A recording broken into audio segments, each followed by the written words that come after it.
Estamos estudiando los días martes el libro de Hechos de los Apóstoles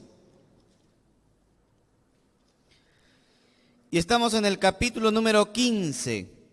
Hechos de los Apóstoles, capítulo número 15. Vamos a leer la palabra del Señor.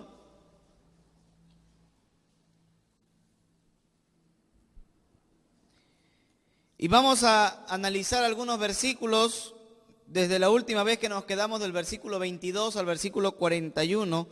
Vamos a estar viendo esta noche, hermano. Mire lo que dice la palabra del Señor.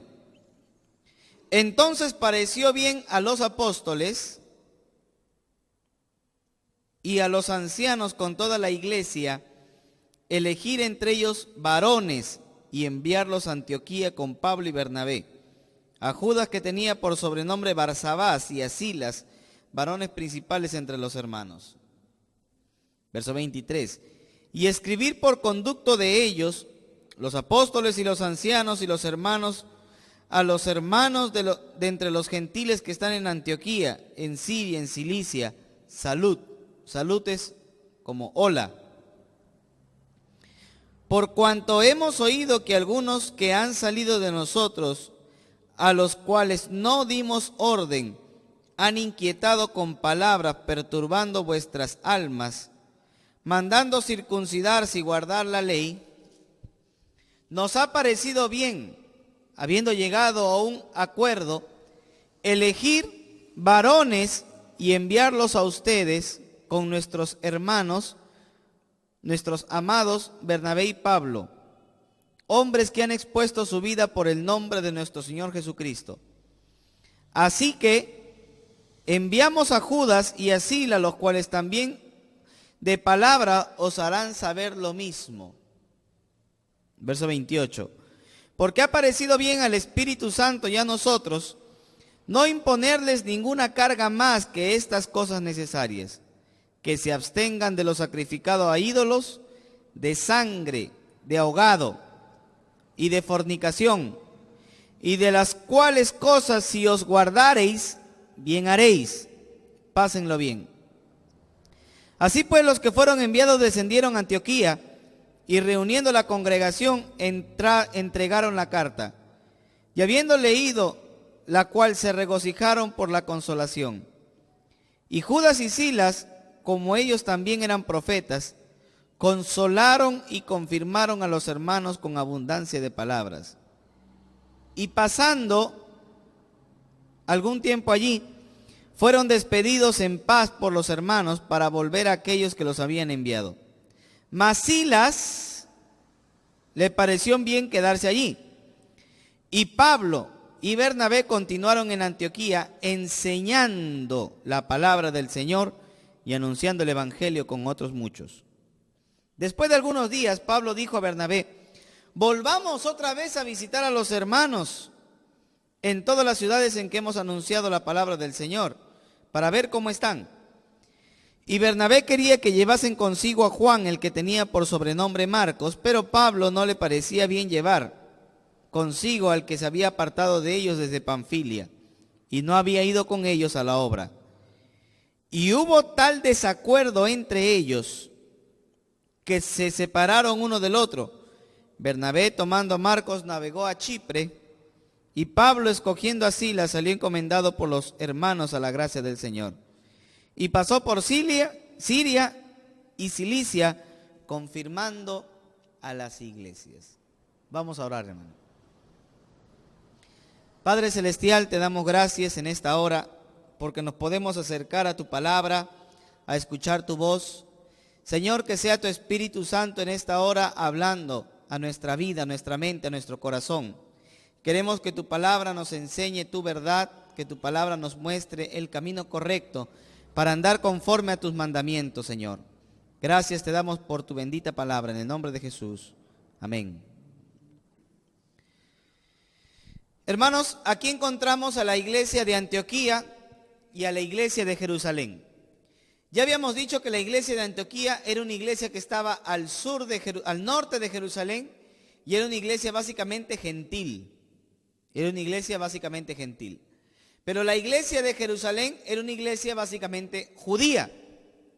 Y comenzaron a llegar a hermanos a Antioquía, a la iglesia gentil, que venían de Judea, y le decía a los hermanos gentiles que tenían que circuncidarse y guardar la ley. Hasta ahí todo eso ya hemos explicado. ¿Qué cosa es la circuncisión? ¿Qué cosa era guardar la ley? ¿Y por qué para los judíos era tan importante ese rito y esa práctica?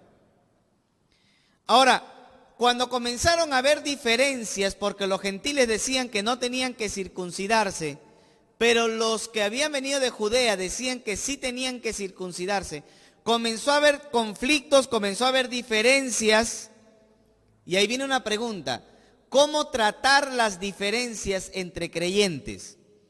¿Cómo tratamos los desacuerdos? Porque, hermanos, no siempre vamos a estar de acuerdo con todo, ¿o sí? No.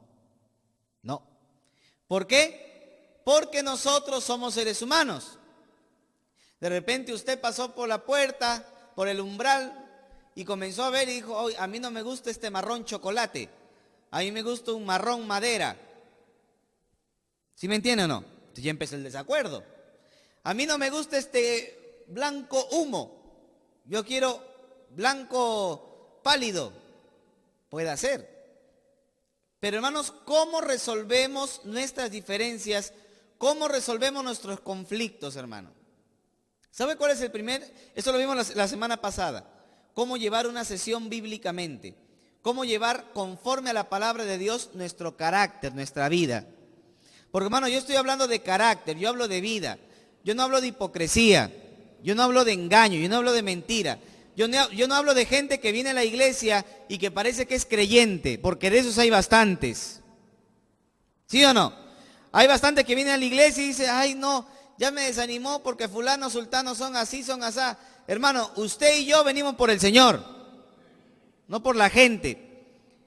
Y eso sí es verdad, porque hay gente, hermano, que a veces tiene años en el evangelio, tiene años en el cristianismo y sigue siendo igual de carnal. Sigue siendo igual de mundano. ¿Y eso sabe qué significa? Uno, o que nunca fue salvo porque el Hijo de Dios cambia, de repente nunca fue salvo. O dos, dejó de hacer las primeras obras. Dejó de servir al Señor. Así que, hermanos, yo estoy hablando de creyentes que desean agradar a Dios. No de creyentes que solamente vienen a la iglesia con su cara de San Benito de Palermo para hacer creer que ya son santos y que creen que por venir acá le vamos a dar su aureola y le vamos a prender vela. No. Acá lo que queremos son cristianos que de verdad den testimonio de fe. Amén. El día de ayer hablaba con un pastor, un siervo del Señor, va a estar con nosotros predicando el día domingo en la noche, hermano, no se lo pierda, va a estar muy bonita la prédica el domingo en la noche, con el pastor Paul Urbina. Y él me dijo una frase muy interesante, hermano. Me dijo una frase muy bonita que me gustó. Cuando él llegó a su iglesia, él ya tenía años, porque él había salido de una iglesia, había llegado a otra iglesia, y ya tenía años en una iglesia, con un pastor, y llegó, ahorita él es pastor, pero cuando llegó como apoyo. ¿Y sabe lo que le dijo a su pastor? Le dijo: "Pastor, tengo años en la iglesia y yo no estoy con tantos años en la iglesia para traerle problemas a usted. Yo estoy para ayudarlo. Yo estoy para darle gozo. Así que para lo que usted necesite, ahí estoy yo para servir". Y él me dijo: la gente que tiene más años en la iglesia ya no está para dar problemas. Amén. Ya no. Se espera que traiga problemas el recién convertido. Se espera que traiga problemas un nuevo. Se espera que traiga problemas un carnal. Pero un creyente que tiene años en la iglesia ya no está para dar problemas, está para dar gozo. Amén. ¿Qué queremos, hermano? ¿Usted quiere ser un creyente que traiga gozo? ¿Usted quiere ser un creyente que sea bendición o que sea prueba? ¿Qué quiere? Ser un creyente que sea de bendición. ¿Y cómo es un creyente que es de bendición? ¿Porque diezma? No, porque hasta los incrédulos pueden diezmar, ¿sí o no? ¿Cómo es un creyente que es de bendición? ¿Porque viene a la iglesia? No, porque hay gente que viene a la iglesia y ni siquiera es salva. ¿Sabe cómo es un creyente que da gozo? Porque su vida es una vida cambiada y transformada. Y se nota. Amén. Se nota con su familia, se nota con los vecinos de barrio. La gente puede decir, ese es cristiano, ese es hijo de Dios. Porque hay un cambio, porque el Espíritu Santo ha transformado su vida. Por eso, hermano, hay testimonio. Pero si tu familia, si tus amigos de barrio dicen que eres un mentiroso, un hipócrita, un engañador, te llaman el diablo, te llaman la diabla, te llaman el chismoso, ¿qué cambia, hermano? La única diferencia es que ahora vienes a la iglesia. Esa es la única diferencia. Entre tú incrédulo y tú creyente, la única diferencia es que vienes a la iglesia. ¿Y sabes qué? Por venir a la iglesia nadie es salvo. Amén. No es que, pastor, yo soy bautista, independiente, fundamentalista y fariseo. No, de fariseo nadie te lo quita. Eso sí. Pero tú crees que cuando tú te vayas al cielo, el Señor va a decir, a ver, todos los bautistas pónganse para acá, por favor. Los fundamentalistas más para acá, porque son los más pegados a la palabra. ¿Sí? Y todos los demás pónganse a mi izquierda que los voy a mandar para el infierno. ¿Eso va a decir el Señor? No, hermano. El Señor quiere ver almas transformadas, vidas cambiadas por el Espíritu Santo. Amén. Por eso el apóstol Pablo dice que el propósito de nuestra salvación, ¿sabe cuál es? Dar frutos de buenas obras. Una persona que tiene el Espíritu Santo, una persona que está llena de Espíritu Santo, no es una persona que anda hablando en lenguas o danzando. No. Una persona llena del Espíritu Santo es una persona que tiene amor, gozo, paz, paciencia, benignidad, bondad, fe, mansedumbre, templanza. Amén. Es una persona, hermano, que tiene el Espíritu Santo. Se nota que tiene el Espíritu Santo. Hay gente que anda renegado y dice que está lleno del Espíritu. ¿Qué vas a andar lleno del Espíritu? Tú andas lleno de rencor, andas lleno de envidia. Hay gente que anda lleno de envidia, ¿no? Creyentes que andan lleno de envidia. Ay, ¿por qué el hermano tiene esto? ¿Y por qué la hermana tiene eso? ¿Y por qué yo no tengo? Tú no tienes el Espíritu Santo. El Espíritu Santo te lleva a ser más santo. El Espíritu Santo te lleva a ser más como Cristo. Por eso, hermanos, los creyentes no estamos para darle problemas al pastor, ni a los hermanos, ni a los líderes, ni a la iglesia. Los creyentes estamos para hacer gozo y corona de nuestros líderes. Amén. Para apoyar, para ser parte de la obra de Dios. Qué triste cuando tenemos gente, y esa gente inclusive es vieja en la iglesia. Y años, ¿y qué tiempo tienes? Yo tengo 15 años acá en la iglesia. ¿Y tú crees que eso me mueve? ¿Tú crees que me pongo a temblar porque tienes 20 años en la iglesia? No, a mí dime cuántos has convertido, a mí dime cuántos has traído a la iglesia, a mí dime cuántos has discipulado, a mí dime cuántos sales a evangelizar, a mí dime cuánto te pones en contacto con el Señor. Ahí voy a saber si esos 15 años de verdad es madurez espiritual. Amén.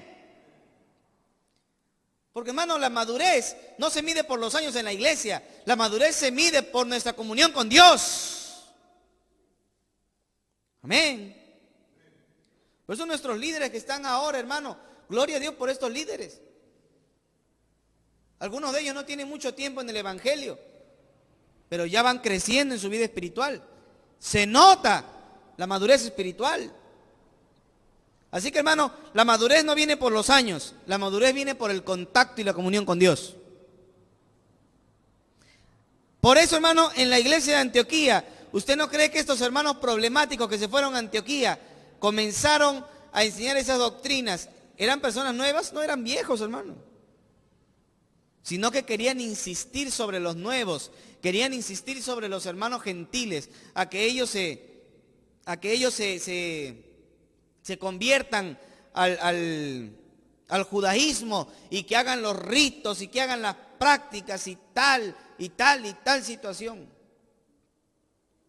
Porque a veces, hermanos, los que quieren desanimar a los nuevos creyentes son los viejos en la iglesia. ¿Verdad? Son los viejos en la iglesia, hermano. Y de repente uno está que quiere, hermano, vamos a evangelizar. ¿Y qué te dice el otro? No hay que... ¿Sabe lo que dicen algunos? Entonces se pasaron de sinvergüenzas, hermano. Dice, no, es que tú estás en tu primer amor, dicen. Hay que entenderte porque andas en tu primer amor. No, no, no es primer amor, lo que pasa es que es salvo. Charles Spurgeon, un gran hombre de Dios, decía, si tú no tienes pasión por salvar a los perdidos, de repente tú sigues perdido. Amén. Por eso los mayores en la fe tienen que dar testimonio. En todo, hermano.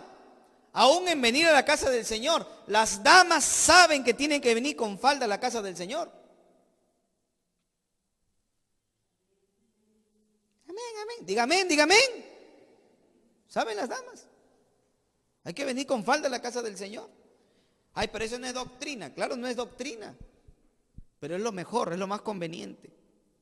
Se ve femenina a una dama cuando viene a la casa del Señor. Con falda. Igual los varones. Los varones tienen que venir de manera formal también a la casa del Señor. Con lo mejor para el Señor. Entonces, hermano, eso es bueno que nosotros practiquemos, entendamos. Porque a veces años en la iglesia y seguimos igual de carnales, igual de mundanos, igual de pleiteros, igual de problemáticos. ¿Para qué? ¿Qué te diferencia de un incrédulo? Nada. Entonces, hermano,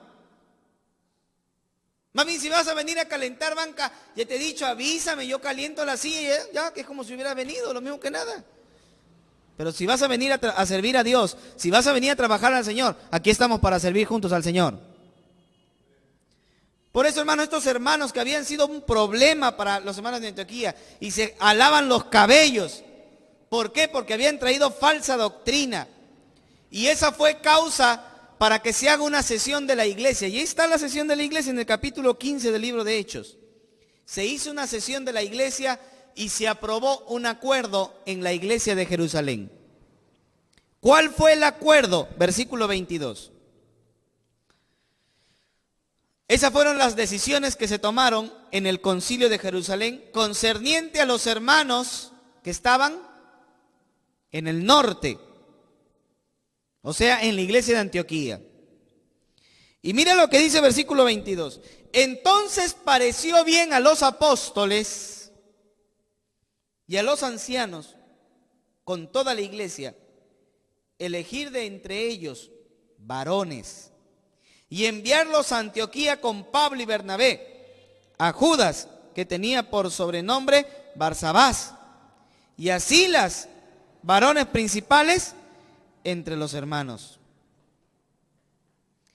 ¿Por qué cuando se toma una decisión se envía a otros hermanos? En este caso se envía a Judas, llamado Barsabás, y a Silas con Bernabé y con Pablo.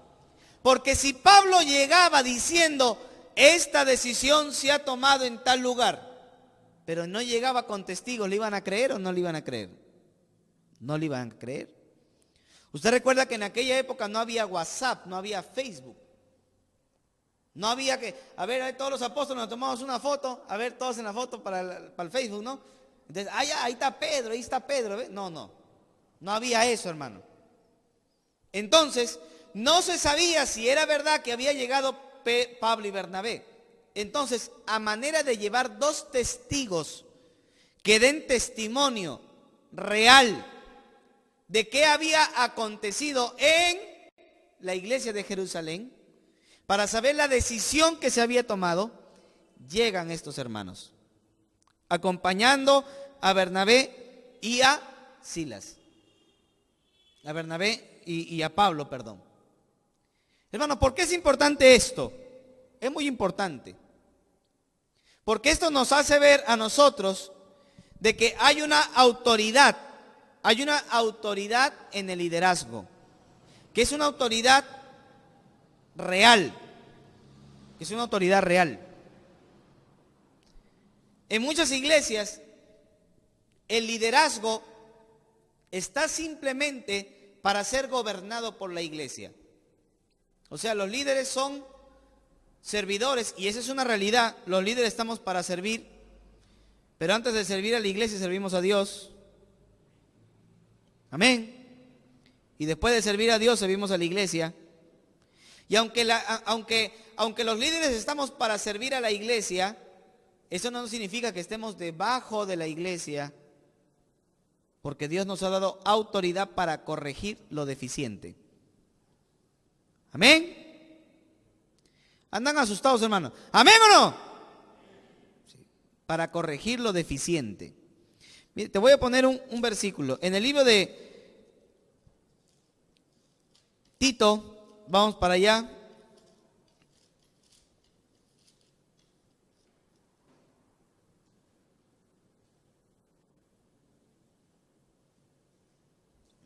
En el libro de Tito, capítulo 1, versículo 5, mire lo que dice allí.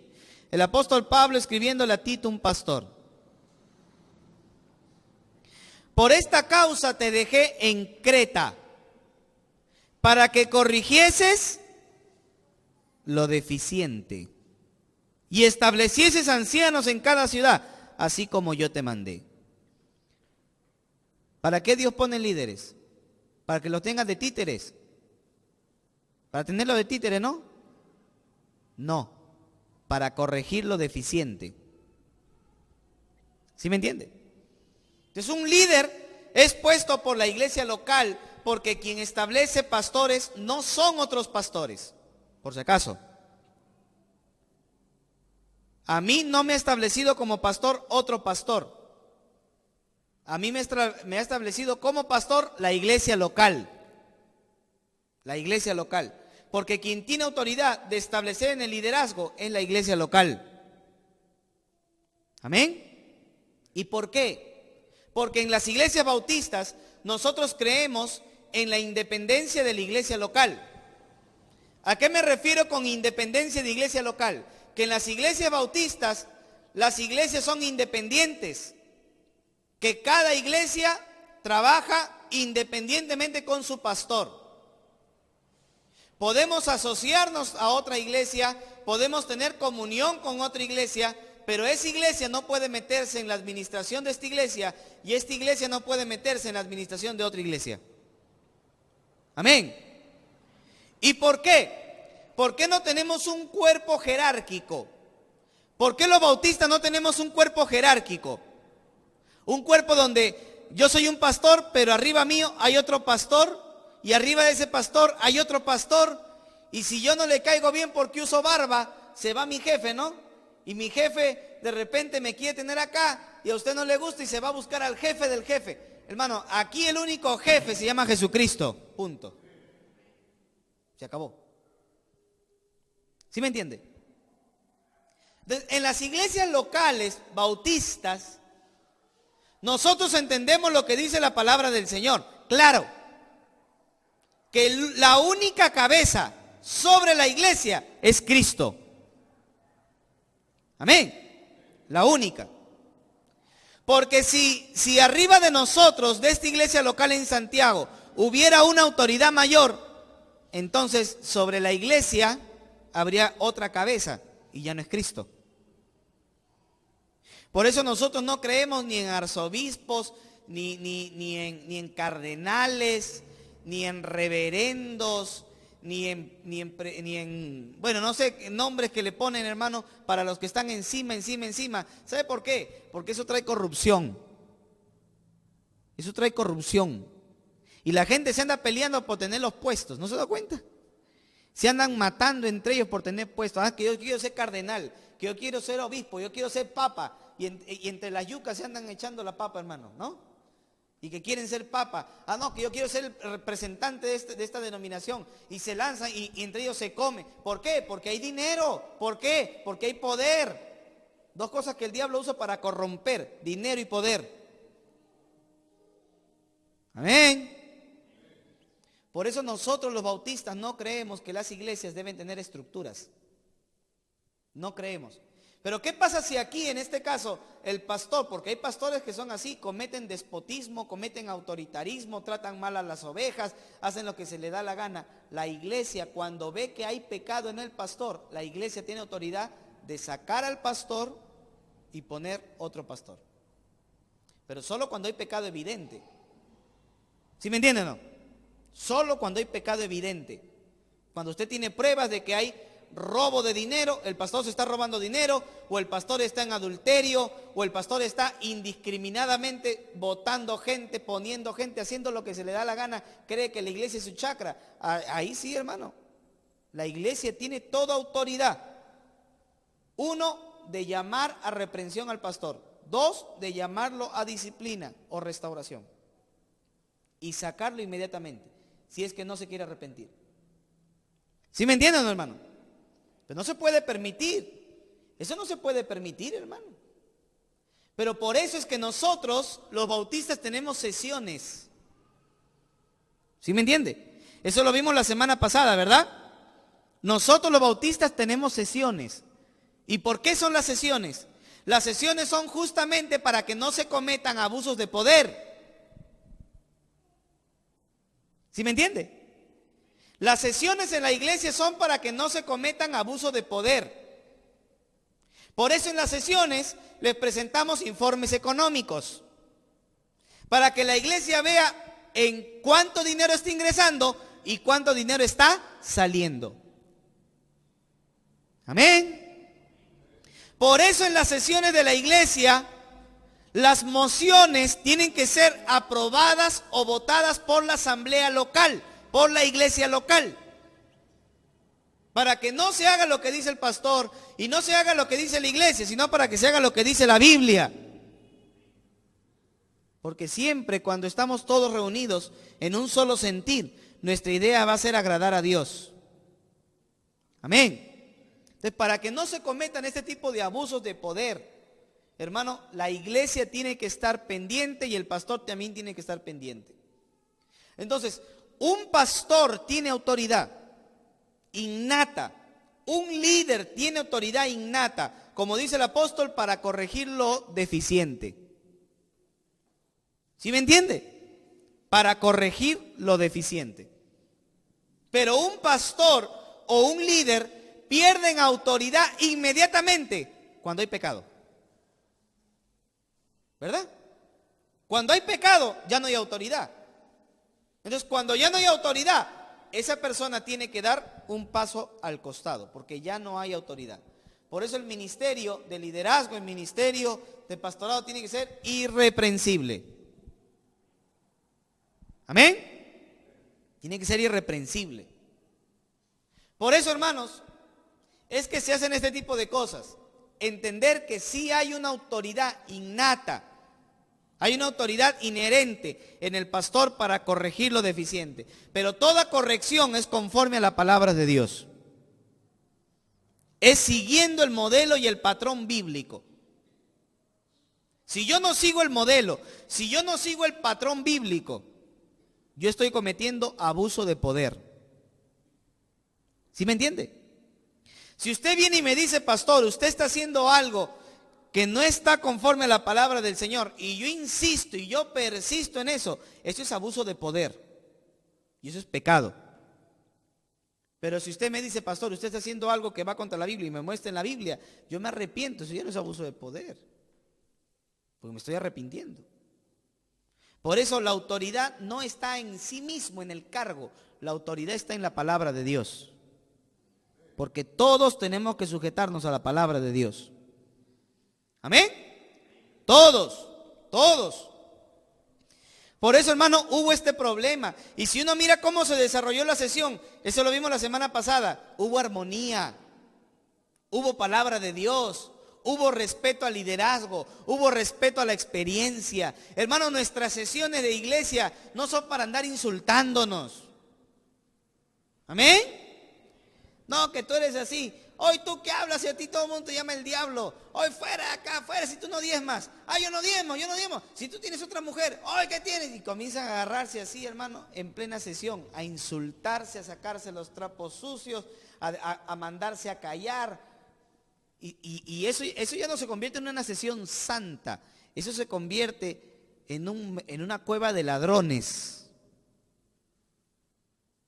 Por eso en una sesión jamás se debe permitir el desorden, hermano, jamás. ¿Amén? ¿Y sabe por qué? Porque se supone que se reúnen santos de Dios. Se supone. Porque si yo me voy a reunir con gente incrédula, pues, si usted se quiere reunir con gente incrédula para sacar los trapitos sucios, para hablar, porque quiere tener voz y voto, porque en mi casa nadie me escucha, yo quiero que alguien me escuche, vete a Vaso de Leche, vete a La Pafa, ahí te van a escuchar todo lo que quieres. Ponte a pelear con la vecina, haz lo que se te dé la gana. Pero la iglesia no es para que tú tengas voz y voto porque se te da la gana. La iglesia es para que tú glorifiques a Dios con tus palabras. Amén. Para glorificar a Dios, hermano. Pero ¿en qué hemos convertido nuestras iglesias, no? Que creen que porque ya doy mi diezmo, ya tengo voz y voto. Que porque doy mi diezmo, ya yo también puedo opinar. Bueno, yo no soy Dios para conocer el corazón de nadie. Yo no soy Dios porque yo no conozco el corazón de nadie. Pero yo siempre le digo y le repito y le recalco lo mismo. Antes de tomar Santa Cena y antes de quedarse en una sesión, examínese.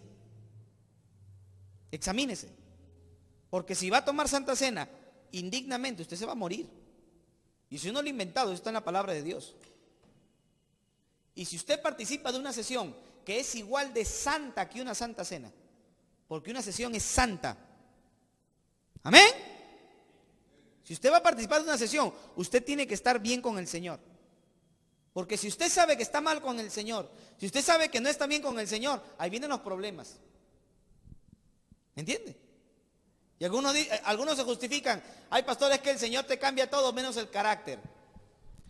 Para que ese carácter de pitbull nadie te lo va a cambiar. ¿Eso es lo que crees? Estás mal. Porque el Señor sí puede cambiar tu carácter, sí te lo va a cambiar. ¿Y sabes cuál es el carácter que tú y yo tenemos que tener? El carácter de Cristo. Gozo, paz, paciencia, benignidad. Los frutos del Espíritu es el carácter que tenemos que tener. Así que ¿quién dice que no se cambia? Se cambia. Se cambia. El problema es que no dejamos que el Espíritu cambie nuestro carácter. Hermanos, este modelo de una sesión bíblica en Hechos capítulo 15 nos debe recordar que las sesiones son santas. Santas. El problema es que lo hemos convertido en vaso de leche y apafa. Eso es lo más ridículo que podemos ver en las iglesias bautistas, haciendo tonterías, hermano, tonterías, que hasta por un clavo se ponen a estar votando. A ver, vamos a comprar un clavo, yo quiero, ¿qué color de clavo? Negro, azul, verde, verde, pastor, ¿cuántos están de a favor? Y se convierten en tonterías, hermano. Y hay sesiones que nunca acaban. Hermanos, estamos en la quinta parte de la primera sesión del año. Quinta parte de la primera sesión del año. Y son 8 sesiones. Ahí no van a acabar, hermano. ¿Sabe por qué? Porque, hermano, se ha convertido en un desorden. Porque los pastores se convierten en títeres. Y la iglesia cree que el pastor es un títere. El pastor no es un títere. Si el pastor es un hombre íntegro, como dice la palabra de Dios, él está para corregir lo deficiente. Amén. Si ya el pastor es reprensible y el pastor ya no tiene autoridad porque hay pecado en su vida, ya no tiene que corregir primero lo de él antes de corregir lo deficiente. Pero si hay integridad, estamos los líderes para corregir lo deficiente. Por eso, hermano, la iglesia de Jerusalén se reunió, tomó una decisión y mandó una carta. Hermano, las cartas son importantes. Amén. ¿Por qué los hermanos de Jerusalén llegaron a Antioquía metiendo falsa doctrina? Porque no llevaron carta. Los hermanos de Antioquía, ¿ustedes de dónde son? Somos de la iglesia bautista de Jerusalén. ¿Son bautistas también? Sí, ahí en Jerusalén. Hermanitos, vengan. Y los aceptaron ahí en la iglesia. Y esos hermanitos comenzaron a decir, hermano, ¿usted es circuncidado? No, si yo soy gentil. Tiene que circuncidar. Dame la navaja. No, ¿cómo que no? ¿Qué pasa? No, no vamos a circuncidarte acá nomás. No, pero ¿por qué? Y comenzó el problema. ¿Sabe por qué comenzó el problema? Porque no llevaron carta. Eso no lo he inventado yo. Mira lo que dice ahí el versículo número 23. Versículo número 24. Hechos 15, 24 dice, por cuanto hemos oído, le están escribiendo esa carta a los hermanos de Jerusalén, a los hermanos de Antioquía. Mira lo que dice, por cuanto hemos oído que algunos que han salido de nosotros, a los cuales no dimos ¿qué? ¿No dimos qué?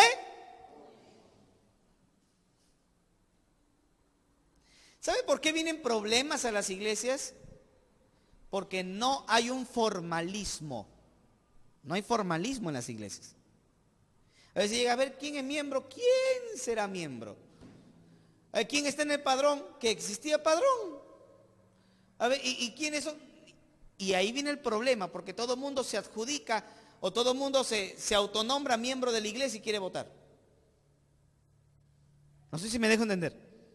Y las iglesias bautistas no podemos estar en informalismos. Las iglesias bautistas tenemos que tener bien claros quiénes son miembros y quiénes no son miembros. Amén. Eso tiene que estar claro, hermano. Porque si no comienza a haber este problema. Porque dice que los hermanos de Jerusalén no les dieron ¿qué? Orden. Hermano, un miembro, ¿por qué es miembro? Porque está debajo de una iglesia local. Los miembros tienen que estar debajo de la iglesia local, sujetos a una iglesia local. Entonces, cuando ese miembro dice, por ejemplo, pastor, o dice hermanos, yo quiero irme a trabajar, a hacer la obra de Dios en Palpa, ¿se puede ir simplemente porque se le dio la gana? ¿Se puede ir así porque se le dio la gana? No. Tiene que pedir permiso a la iglesia local. ¿Por qué? Porque la iglesia local tiene que supervisar lo que enseña, lo que predica. Amén. Porque si no va a comenzar a haber este problema. Se fueron a Antioquía y comenzaron a meter doctrina de error. ¿Y qué dijeron los de Jerusalén? Nosotros no le dimos orden. ¿Sí me entiende? Por eso las iglesias bautistas siempre hemos pedido, cuando un miembro sale o cuando un miembro entra, siempre hemos pedido cartas de recomendación. Siempre se pide. Los pastores que no piden cartas de recomendación, los pastores que no envían cartas de recomendación, no solamente están en informalidad, sino que corren el riesgo de llenar su iglesia de puro pecador y problemático. ¿Sí o no? Se corre el riesgo. Ay, usted, hermanito, ¿de qué iglesia? Ay, yo soy de la iglesia, el aposento más alto de por allá al fondo. Ah, mire, qué bien. ¿Y usted es bautista? Claro que soy bautista, pastor. Ah, ya.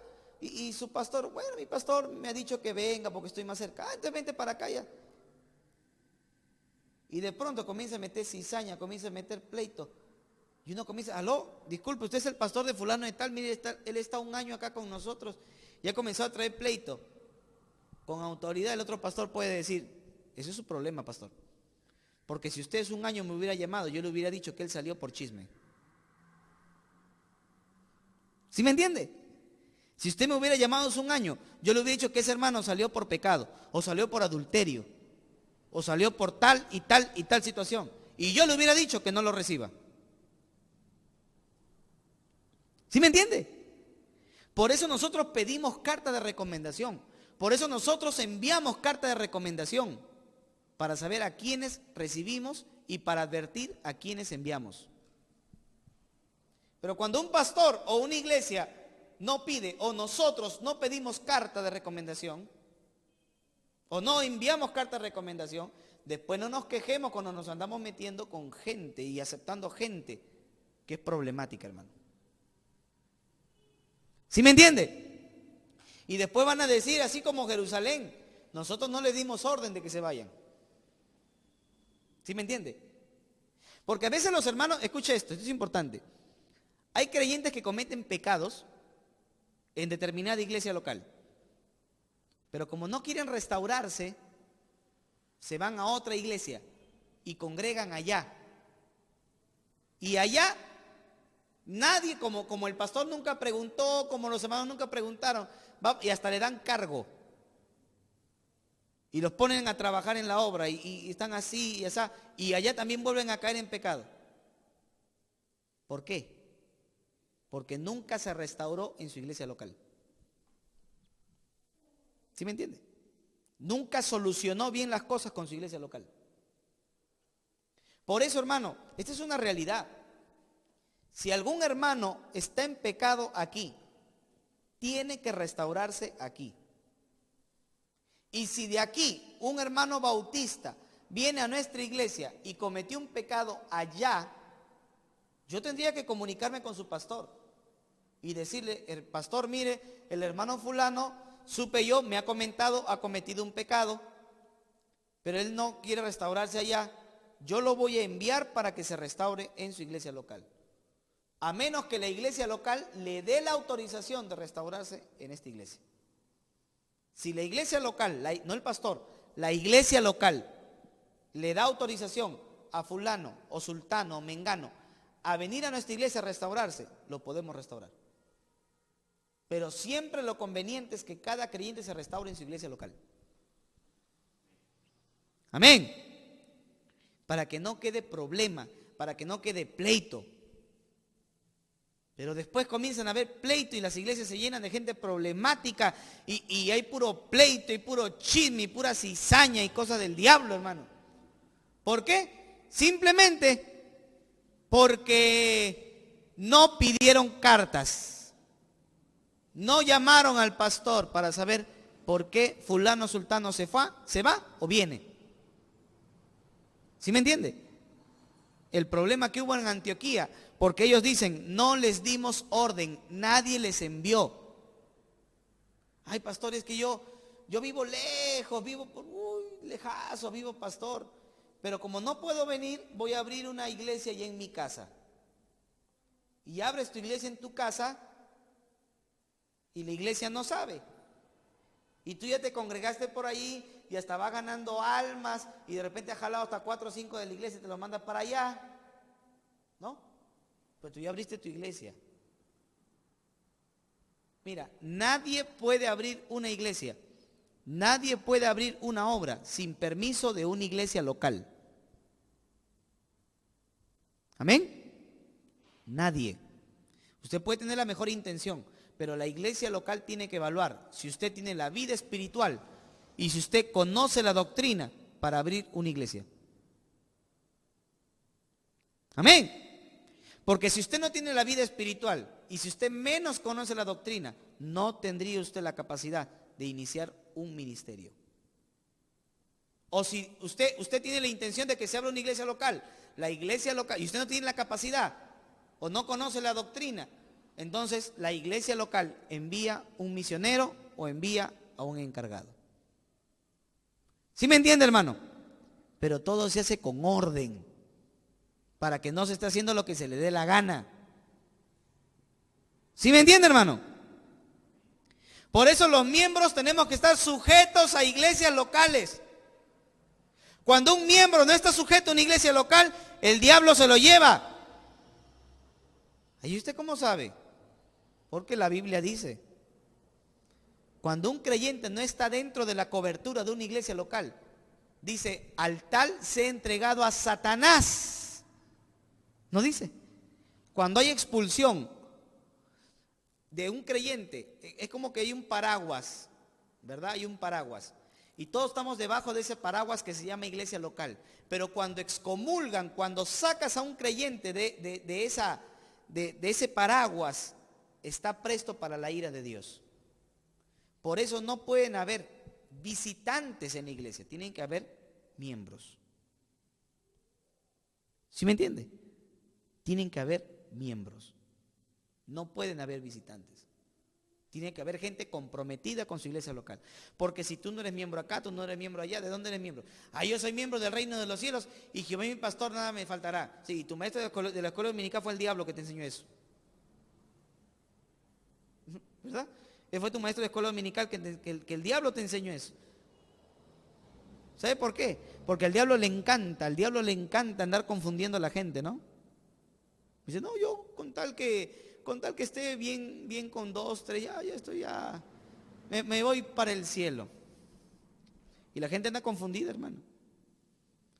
Por eso, este capítulo 15 es muy importante. Mire que estamos estudiando la palabra de Dios de manera seguida.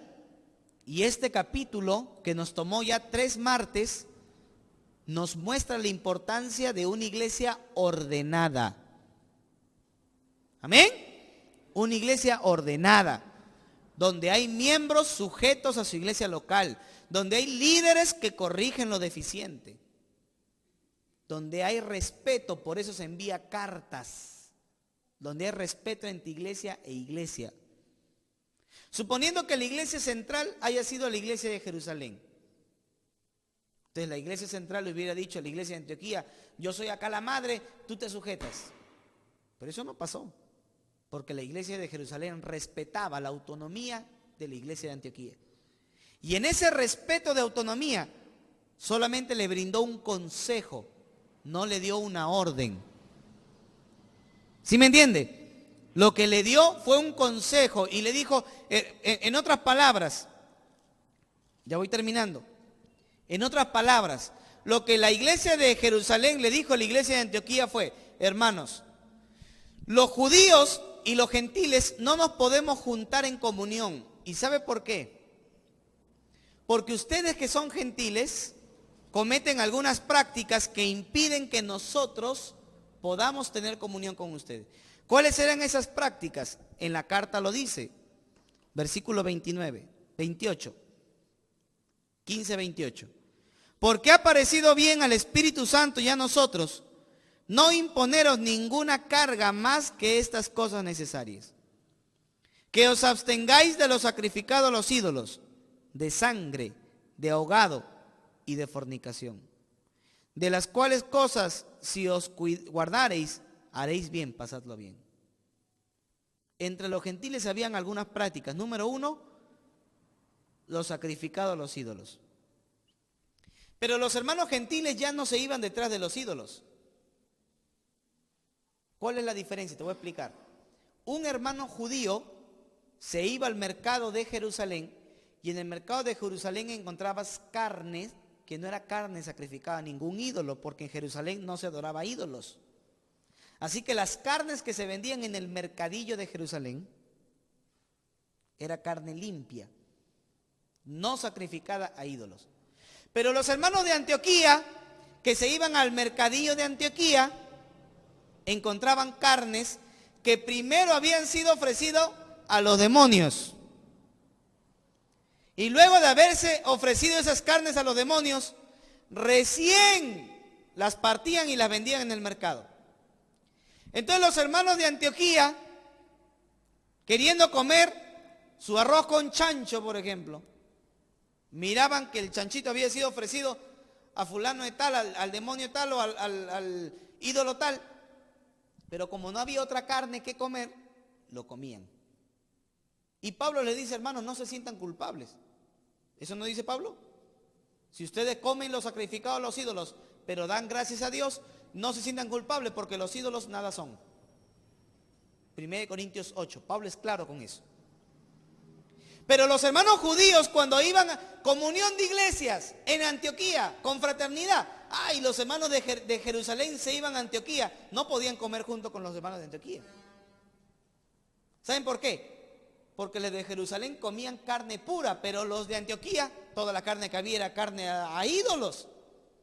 Entonces los hermanos no querían comer. Y por causa de lo sacrificado a los ídolos había ¿qué? División. Por eso la recomendación es que se abstengan de lo sacrificado a los ídolos. Cuando hermanos, lo que le está diciendo es, hermanos, cuando ustedes se reúnan con los hermanos de Jerusalén, no le vayan a invitar arroz con pato. Eso es lo que le está diciendo. ¿Sí me entiende? No le vayan a invitar chicharrón, pues hermano. Porque esas carnes sacrificadas a los ídolos, los hermanos de Jerusalén no lo van a querer comer y ahí viene el pleito. Por eso invítenle en cosas que pueden comer. ¿Sí me está entendiendo?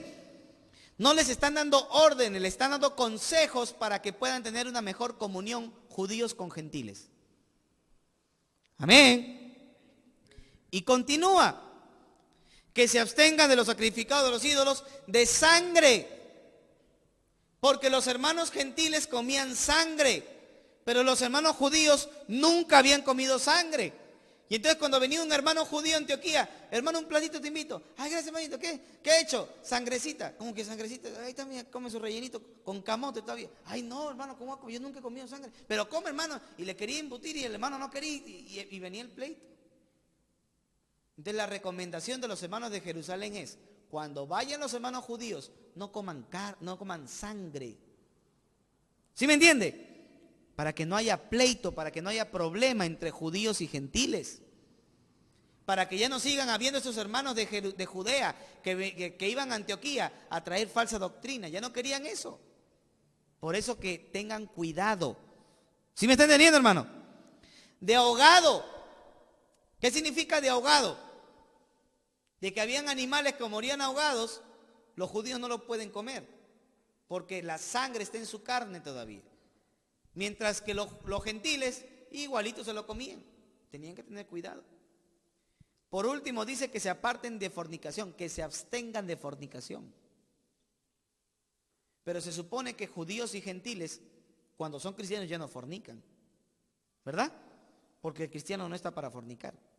¿Por qué entonces los hermanos de Judea le dicen que no se abstengan de fornicación? Porque la palabra fornicación en ese contexto bíblico significa incesto. Que se abstengan de incesto. Ahora, pero pastor, fornicación es una cosa, incesto es otra. En la época de la Biblia no. Si tú lees 1 Corintios 5, el apóstol Pablo dice, se escucha que entre vosotros hay fornicación, y tal fornicación que ni siquiera entre los gentiles se oye que uno tiene la mujer de su padre. ¿Cómo se llama tener la mujer de su padre?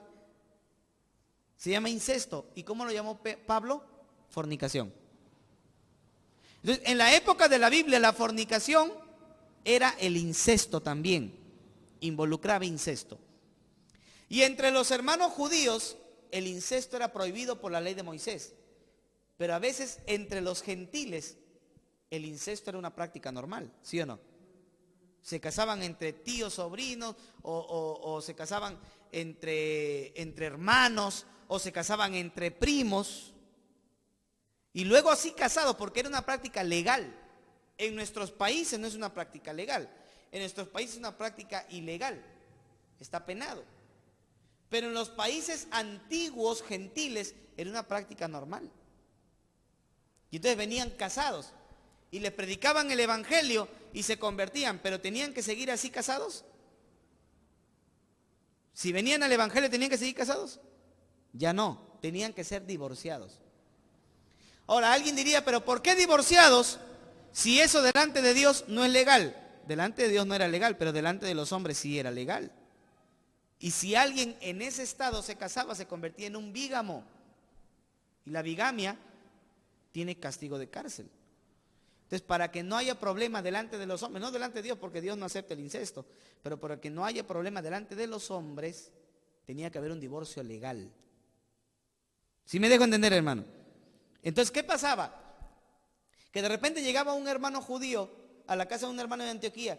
Ay, hermano, ¿cómo es usted? Ay, aquí, hermano, le presento a mi esposa, es mi hermana. ¿Cómo que es tu hermana? Sí, mi hermanita, que con ella me casé. Ay, ¿cómo? Y se iban los hermanos judíos espantados. ¿Sí me entienden o no? Entonces, la recomendación es, todo caso de incesto en la época de los apóstoles tenía que ser divorciado, para que no haya esos problemas. Si no había problema de comida ni de relaciones interpersonales, no iba a haber problema entre judíos y gentiles. Punto. Y esa fue la recomendación que dio el apóstol Pablo. ¿Amén?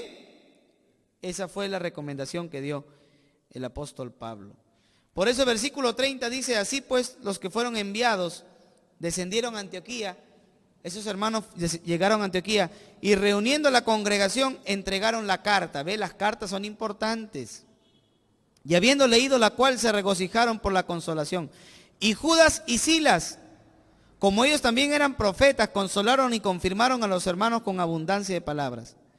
Y pasando algún tiempo allí, dice la Biblia, fueron despedidos en paz por los hermanos, para volver a aquellos que los habían enviado. Pero Silas le pareció bien quedarse allí. Y Pablo y Bernabé continuaron en Antioquía, enseñando la palabra del Señor y anunciando el evangelio con muchos otros. Hermano, aquí encontramos que luego de que se resolvió ese problema, Dios trajo bendición. Dios no quiere que los hermanos andemos en pleito, hermano. ¿Amén? Dios quiere que los hermanos andemos buscando soluciones. ¿Amén o no? Pero hay veces en que los hermanos no encontramos soluciones. Y a veces nos tenemos que separar, o siempre hay que andar unidos. ¿Usted qué dice? Hay casos en donde ya no se puede andar unido, y lo más recomendable es una separación. Eso no lo he inventado yo, eso está en la Biblia. Miren lo que dice Hechos 15, abajito, 36. Por lo menos no hubo enemistad entre judíos y gentiles, pero sí hubo una enemistad entre Pablo y Bernabé. Y dice versículo 36, después de algunos días Pablo dijo a Bernabé, volvamos a visitar a los hermanos de todas las ciudades que hemos anunciado la palabra del Señor para ver cómo están. Y Bernabé quería llevar consigo a Juan Marcos, a Juan, el que tenía por sobrenombre Marcos. Pero a Pablo no le parecía bien llevar consigo al que se había apartado de ellos desde Panfilia. O sea, cobarde, no quiso ir y no había ido con ellos a la obra. Bernabé le quería dar una segunda oportunidad, pero con Pablo no había segunda oportunidad. O sirves o no sirves. Pablo era tajante, hermano. Pablo era tajante. A mí me hubiera gustado conocer a Pablo, hermano. De verdad, me hubiera encantado conocer a Pablo. Y me hubiera encantado que yo sea su escriba, a ver, que me mande a escribir, hermano. Yo hubiera puesto de la mía también ahí, hermano. Porque Pablo era un hombre muy recto, hermano. Un hombre muy recto. Y algunos andan chillando, quejando, ay, que muy duro, muy duro. ¿Muy duro qué? ¿Muy duro qué? ¿Sabes qué va a ser más duro? El pecado, cuando el pecado te arruine, eso va a ser más duro. Amén. Cuando el pecado arruine la iglesia, eso va a ser más duro. Cuando el pecado se meta a la iglesia y veas tu iglesia destruida, que solamente 2, 3, 5 nomás vienen y todos los demás se han ido para el mundo, todos se han alejado, eso va a ser más duro.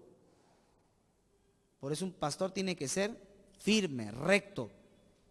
Tiene que tener carácter, hermano. ¿Sabe para qué? ¿Sabe para qué? Para dar gloria a Dios.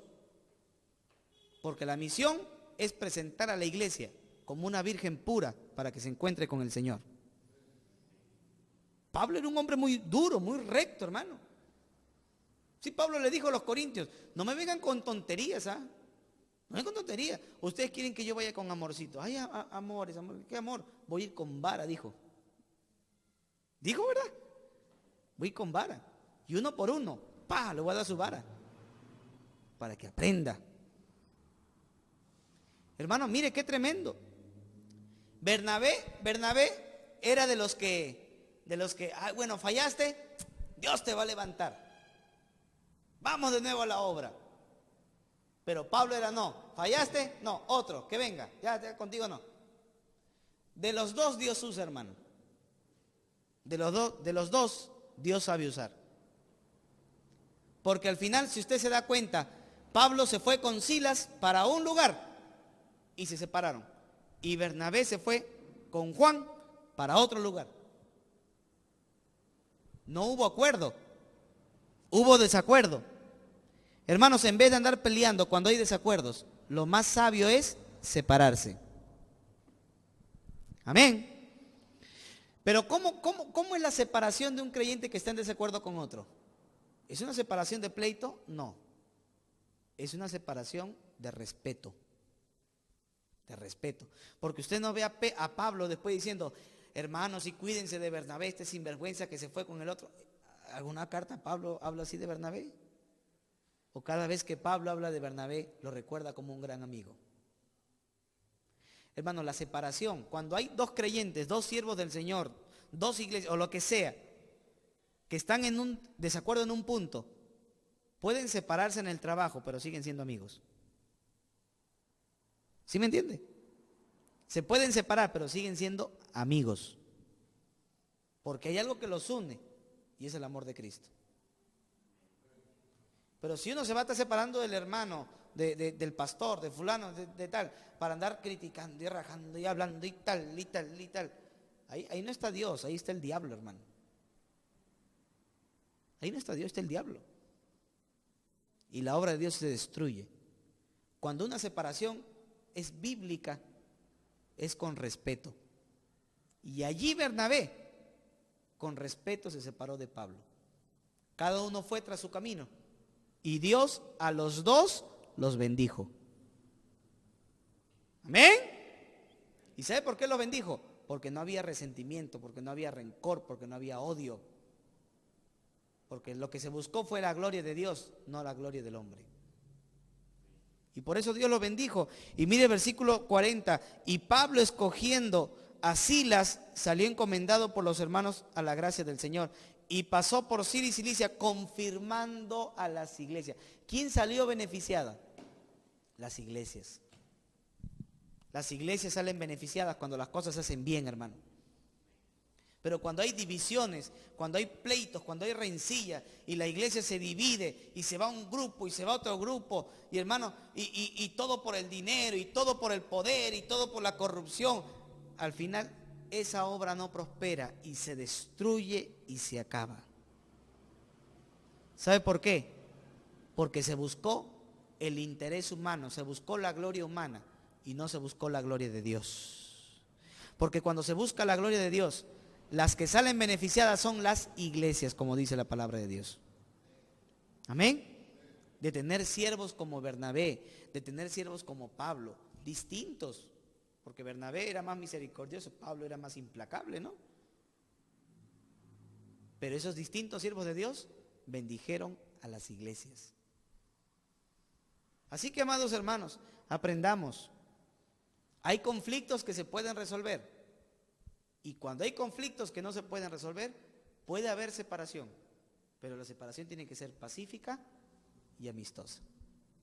Todo para la gloria de Dios. Amén. Por eso es importante ser miembro de una iglesia local. Para que estos desórdenes no se susciten así. Vamos a orar al Señor, hermano.